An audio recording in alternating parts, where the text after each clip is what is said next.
दोस्तों आज भारत में कंट्रोवर्सी है और हर विपक्षी पार्टी एक बात कह रही है कि भारत जो है वो उसमें महंगाई बढ़ रही है। भारत की अर्थव्यवस्था पर बात करें, भारत की सरकार भारतीय अर्थव्यवस्था पर क्यों नहीं बात करती है, क्यों नहीं भारतीय इकोनॉमिक्स के ऊपर बात करती, भारतीय डेवलपमेंट के ऊपर बात करती, क्यों भारत सरकार बार बार हिंदुत्व और हिंदू मुसलमानों की राजनीति करती है।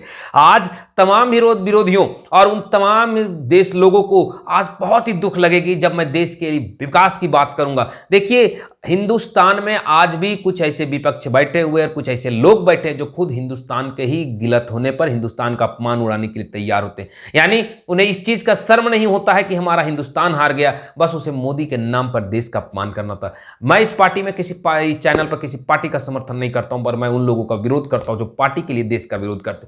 खैर चलिए हम वीडियो को शुरुआत करते हैं। दोस्तों सबसे पहले मैं बगल में एक तस्वीर दिखाता हूं, उस तस्वीर को देखिए। यह तस्वीर ना मेरी है, ना मोदी जी का है, ना भारत टाइम्स का है। अगर इस पर विश्वास ना हो तो आप टाइम्स ऑफ इंडिया से लेकर के किसी भी चीज में आप फॉरेन पॉलिसी या फॉरेन किसी भी न्यूज़पेपर को उठा करके सर्च कर सकते हो, उसमें भी यही चीज छपा था जो इस नवभारत टाइम्स में छपा है। क्या छपा है दोस्तों? भारत की सबसे बड़ी विदेशी मुद्रा भंडार आज बढ़ी है। आज मैं आपको भारतीय कर्ज, भारत पर कितना कर्ज, विपक्षी अक्सर कहा करते हैं भारत पर इतना कर्ज है कि भारत डूब रहा है, सबसे ज्यादा कर्ज हो गया है, तो मैं उन तमाम चीजों पर आज चर्चा करने वाला हूं। सबसे पहले मैं विदेशी मुद्रा भंडार की बात करूं तो आप इस चीज को देखिए दोस्तों, भारत की विदेशी मुद्रा भंडार पिछले सप्ताह कितने बढ़ी तो 6.5 बिलियन US डॉलर, और अगर उससे पिछले सप्ताह की बात की जाए तो लगभग 10 point something billion US dollar. यानी अगर मैं बात करूं तो पाकिस्तान की कुल फॉरेन करेंसी कितनी है, अभी उनके पास जो फॉरेन रिजर्व है वो 7.5 बिलियन US डॉलर है। मात्र 7.5 से 8 बिलियन, 8 बिलियन रख लीजिए लगभग।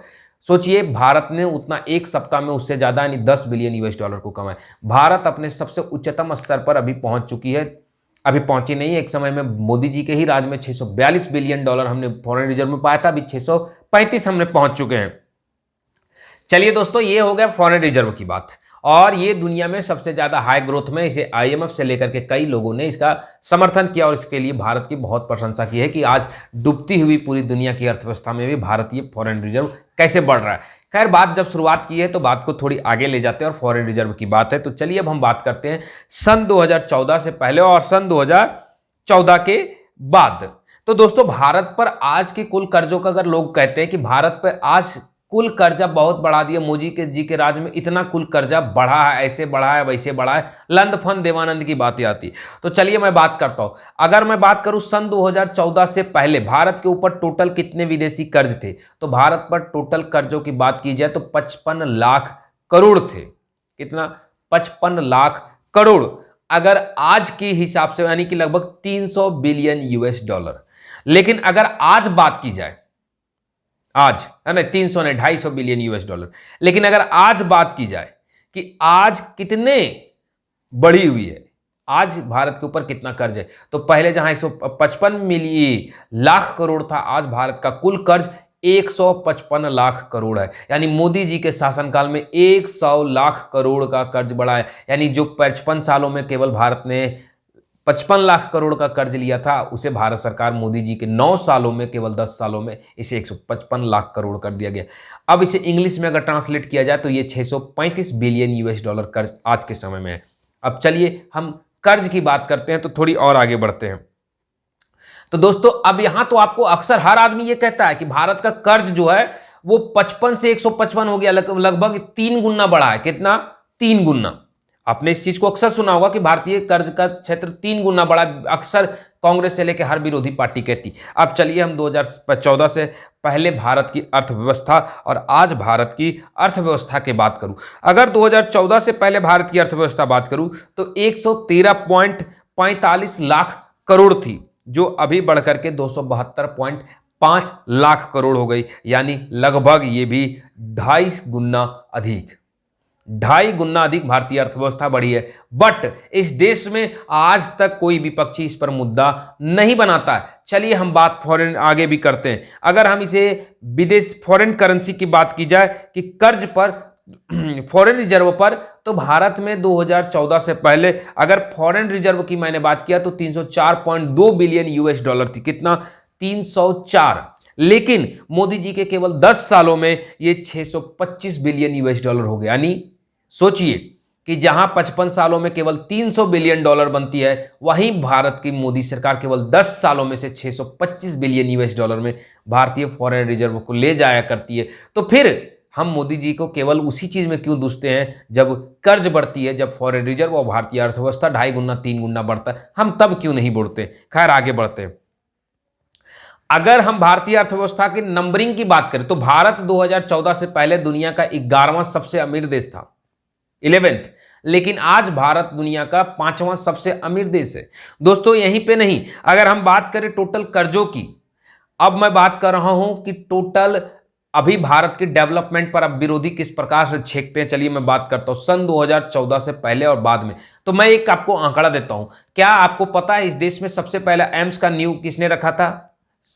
जवाहरलाल नेहरू ने। आपने 1000 बार इस चीज को सुना होगा। अब आप सोचिए कि दूसरा भारत का एम्स का नींव किसने रखा था?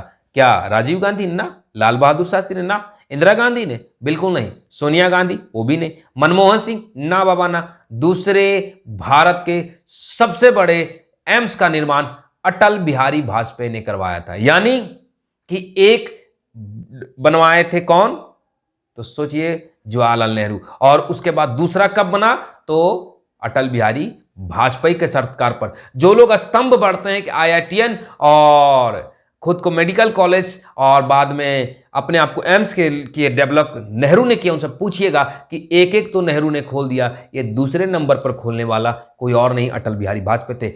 फिर मनमोहन सिंह ने केवल 10 सालों में एक, 2004 से 2014 के बीच में केवल एक, लेकिन मोदी जी ने सन 2014 से 2023 के बीच में केवल 9 सालों में, केवल 9 सालों में 16 एम्स पूरे हिंदुस्तान में खोले। क्या कभी आपने सुना? आप 1000 बार सुनते होंगे कि एम्स का नींव नेहरू ने रखा है, लेकिन कभी आपने सुना कि भारत में सबसे ज्यादा एम्स बनाने वाला नरेंद्र मोदी है? भारत का दूसरा एम्स का नींव रखने वाला 55 साल के बाद कोई व्यक्ति अगर आया था तो वो था अटल बिहारी वाजपेयी। कभी आपने नहीं सुना होगा। दोस्तों कर्ज की बात चल रही है तो भारत पर जो कर्ज है वो 635 बिलियन डॉलर है।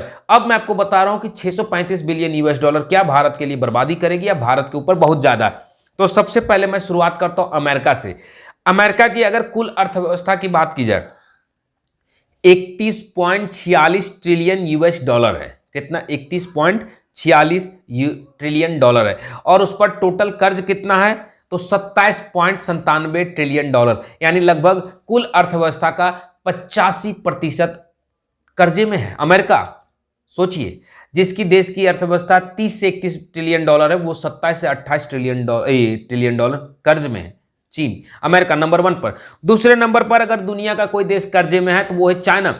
चाइना की कुल अर्थव्यवस्था 14 ट्रिलियन यूएस डॉलर है और जिसमें उसकी कर्ज 13.9 ट्रिलियन यूएस डॉलर है, यानी कि जितनी उनकी अर्थव्यवस्था है उतना चीन पर कर्जा है। लेकिन कभी आपने ये चीज सुना है, अगर आपको विकसित होना है तो आपको कर्ज लेना ही होगा। अमेरिका जब अपनी अर्थव्यवस्था का बराबर कर्ज ले रहा है, चाइना अपनी अर्थव्यवस्था का बराबर कर्ज ले रहा है, तब वो डेवलप है। दोस्तों भारत की तीसरी सबसे बड़ी अर्थव्यवस्था जापान। मैं टॉप 3 अर्थव्यवस्थाओं की बात करता हूं।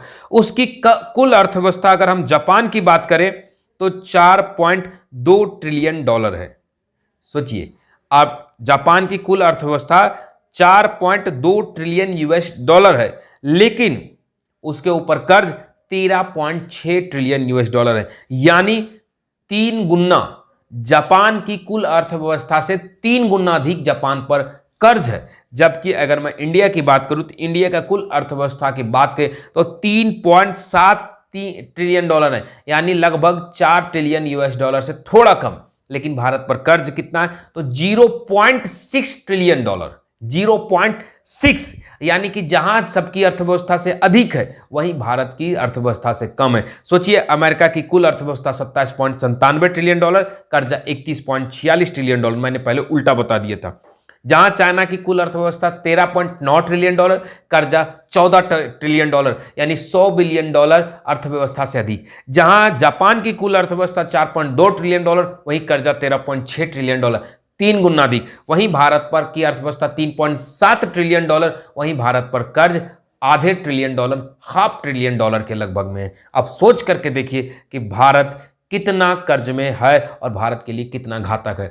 अगर दुनिया में विकास करना है तो कर्ज की आवश्यकता है। जब हमने कांग्रेस के समय में अधिक कर्ज हम इसलिए कहा करते थे क्योंकि कांग्रेस के समय कर्ज चुकाना बहुत ही मुश्किल था, क्योंकि भारत में उस समय foreign currency, foreign reserve, foreign investment की अभाव थी। लेकिन जब से मोदी जी की सरकार आई, लगातार फॉरेन इन्वेस्टमेंट, फॉरेन रिजर्व बढ़ते जा रहे, इसलिए कर्ज भी लेना अनुचित नहीं है। खैर दोस्तों, मैंने पूरी आंकड़ा आपको दिखा दिया कि किस प्रकार से कुछ लोग मोदी जी का विरोध करने के नाम पर राष्ट्र का विरोध करते हैं और मेरी हर वीडियो पर कमेंट करते हैं भाई देश की महंगाई, देश की अर्थव्यवस्था पर बात करो। तो मैंने कंपैरिजन ही कर दिया कि 2014 बनाम 2023। अब आप बताइए कि इस वीडियो पर क्या कहना चाहते हैं, कमेंट बॉक्स में जरूर बताएं। वीडियो देखने के लिए बहुत बहुत धन्यवाद। जय हिंद, जय भारत दोस्तों, फिर मिलते हैं एक नई वीडियो के साथ।